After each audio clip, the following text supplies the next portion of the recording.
So we talked about all these kinds of problems, right? So we saw there's problems with self-fulfilling bank runs, we saw there's contagion problems, and I just showed to you why limited liability mixed with asymmetric information is a problem. Asymmetric information means basically we didn't know exactly what the bank manager is doing. That's the reason why you can get away with it. So limited liability is causing a problem here too. What helps? Deposit insurance helps against bank runs. So if you know you're fully insured by the government, even if there's rumors that your bank is in trouble, it's not point worrying because the government is helping you out anyway. So if your bank is going bust, the government makes sure that you get all your deposits back. So you stay calm, and that's fine. There's a slight disadvantage with that one too. If banks know that they will be helped if they have too little cash and ESF, so if they have too little liquidity, there's a temptation for banks to have too little liquidity. Because if you know that you have insurance, why bother about the problem? If you know that your depositors are not going to be panicking, why should I have lots of cash lying around? So there's a tendency for banks that have deposit insurance to hold too little cash. Just as there's a tendency for drivers that have comprehensive insurance to drive dangerous. And that's the reason why we've got liquidity requirements. So the government sees that this might be a problem, and therefore the government says, well, even if you have insurance, you should have a certain amount of cash sitting on your balance sheet, just in case. So I made this gray. This is what we have in Australia, but I knew I'm going to be possibly tight with time. So we can jump over this one here. You don't have to memorize any of these things. It's just basically in Australia, deposits have been insured recently, at least small deposits. Then we've got other liquidity regulations. So APRA, the text that you've read about, Australian Prudential Regulation Authorities, they're basically the supervisors for Australian banks. Australian banks are often called also ADI, Australian Deposit Accepting Institutions. They're regulated by APRA. And APRA says you should have sufficient liquidity and you need a liquidity management strategy. Remember how we talked about liquidity management, where you're thinking, okay, depending on how risky your deposits are, how much of them are flowing in and out every day, you should have more or less cash. That's what APRA is looking at as well. Right? Depending on how easy it is for you to borrow from other banks, ESF funds overnight, you should have more or less ESF funds. That's all part of liquidity management. And APRA is accepting cash, ESS of course, and some other things. Don't worry too much about it. Basel III is international bank regulations, and they also say you should have a certain amount of liquidity. They call it liquidity coverage ratio. All I want you to know is that you have heard of liquidity coverage ratio and are aware that has something to do that you have to have enough ESF and cash sitting on this side here. So there's bank regulation for that. Don't worry about the 30 days and stuff like that. Not too much detail needed here. Net stable funding ratio is also part of this regulation, and APRA is adopting these rules next year. So these are international banking regulation, and APRA in Australia is adopting them next year too. Net stable funding ratio means your long-term assets should be financed by stable funding. So you shouldn't use lots of overnight borrowing on this slide here to finance long-term assets, because that would be too risky from a liquidity point of view. So you should use stable funding sources. Here one interesting part is retail deposits are considered stable funding sources. So even though every day we could in theory withdraw them, because usually customers don't all run to the bank at the same time, APRA is saying retail deposits are considered stable. So basically the regulation here says you should have more retail deposits and shouldn't use that much wholesale funding and overnight funding. And that's what we can see here too. So the whole thing happened after the global financial crisis, 2008. The regulator really saw that there's a problem and said, we need stricter regulation. You need to watch your liquidity more. You need to have more stable funding. Otherwise, you get into trouble with us and we punish you. And that's what the bank did then. You can see it here. Domestic deposits up as percentage in the balance sheet, and short-term debt, which is of course not stable because that might be withdrawn any time, down. Right?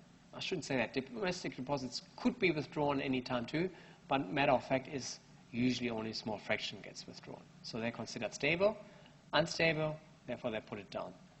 Equity increased a bit too, but we can't see that here very well. Now, why do I have pictures of monkeys and all the other banks here? So let's be before your time, 2008, 2009. In order to get these deposits up, banks could write a letter to you and say, please bring us more deposits. But of course, nobody would do that.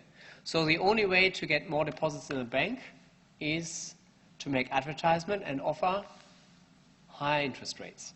So instead of paying 1% on term deposits or deposits, they pay much, much, much higher interest rates. They're very aggressively going for new customers. And that's what happened at this time. So TV and newspapers were full of banking ads offering fairly high interest rates too. Look at this one, 4.85% on your savings account. So that is higher than what we have to pay in mortgages nowadays. Much higher interest rates at the time in order to get deposits in. So the international Basel Accords, Basel regulation, very important. A lot of nitty-gritty. So there's hundreds and hundreds of pages, but we just look at the major parts of it, of course. There's something called 3 pillars. So the 3 pillars are capital ratios, supervision, and disclosure. What does that mean? So the capital ratios we do in great details in a second, and part of that is what we just said, the liquidity coverage ratio. So you shall have enough liquid funds. And you shall have enough capital. Remember, ESF and cash helps against illiquidity. That's on the left-hand side of the balance sheet. And capital is on the right-hand side of the balance sheet. Capital is nothing that is lying around. It's a source of finance that we received in the past. And that is helping not against illiquidity, but against insolvency. 2 separate problems. That's what the capital ratios here are for. And we do in a second the risk-weighted capital ratio. Basically, the details I'll give you in a second. Supervisory review process. So that was a little bit in the reading. And you can see here, basically the supervisor, APRA, is looking at how does a bank manage its interest rate risk.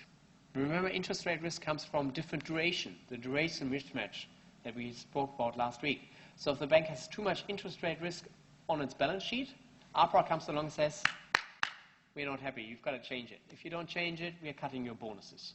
Right? So APRA has a lot of power there, especially a lot of soft power as well. Basically, if APRA behind closed doors speaks to the bank managers, they're jumping. It says here too, discretionary power to the supervisor. So basically, the supervisor can decide to put stricter rules on individual banks too.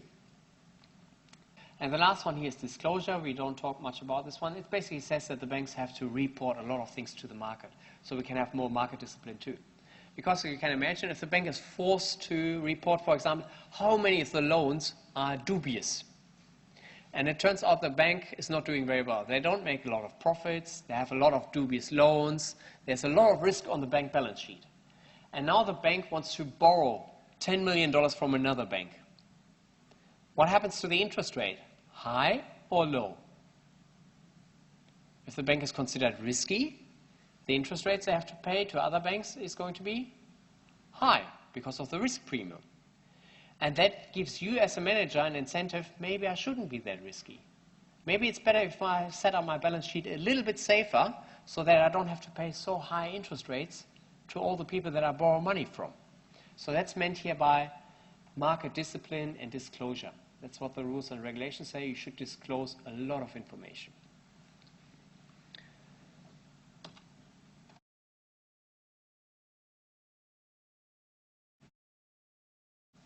Bank A and B, let's say their liability and equity side, so the right-hand side of the balance sheet looks identical for both banks. We don't worry about that one.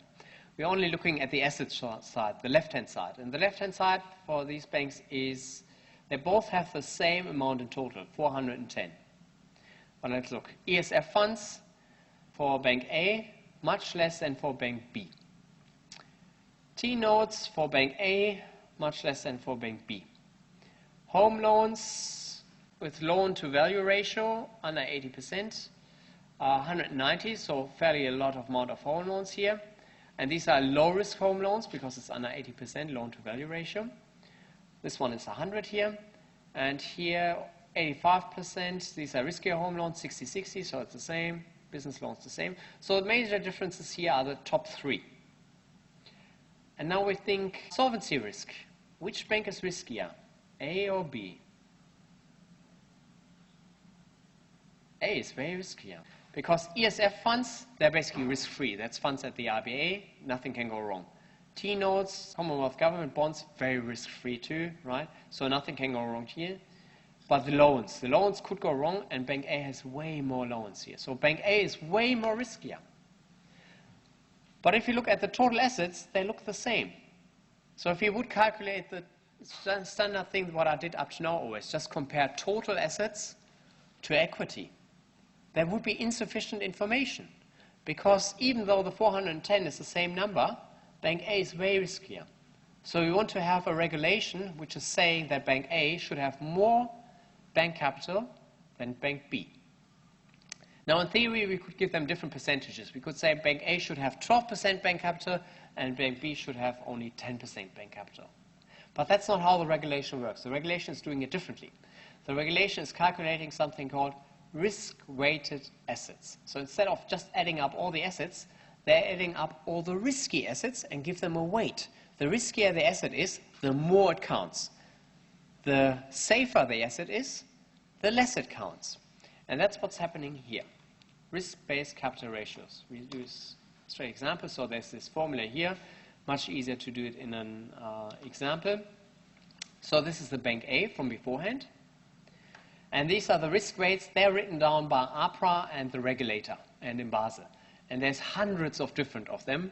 And we don't have to worry too much about them in this class because I give them to you. And all you have to do is to calculate then the risk-weighted assets, which we do together now.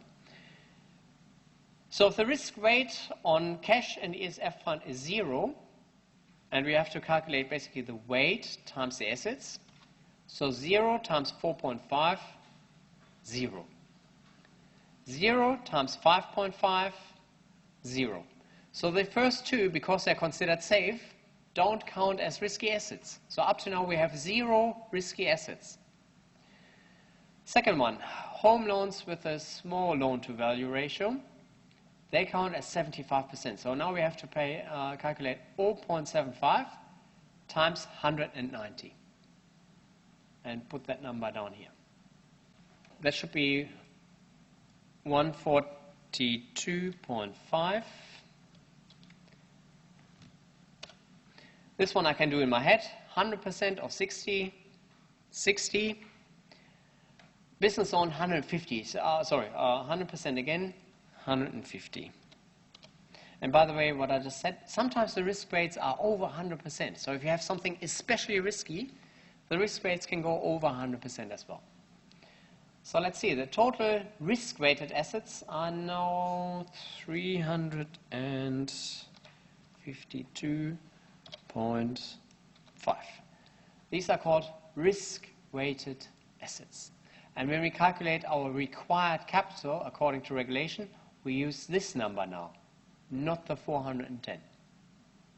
And you can see how this is taking into account that banks might have different risk on their balance sheet. So for the other bank, the numbers, because they had most of it in safe assets, so most of it would have been 0, 0, 0, 0, 0.